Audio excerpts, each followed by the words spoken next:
somebody in the elevator, so we are going to wait. Looks like you guys have a hard time watching, so I thought we could let him go first.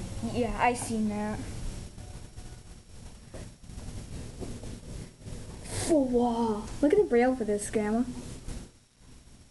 This is, see, there's the hole. What's that, like an electronic eye or something? No, it's a keyhole for somebody to get into the shaft if the elevator was stuck. Oh.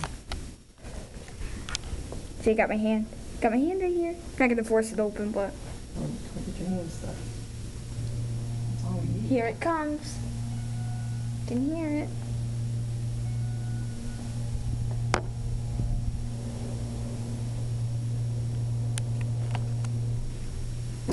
Here it is. Come on, Grandma. Okay.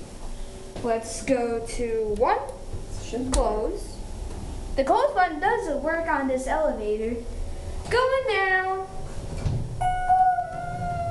There's a ceiling. Ceiling. We're gonna look at what's inside the door and then be exiting the elevator.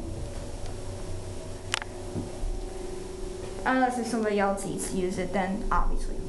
There it goes. Oh, I'm sorry. Okay.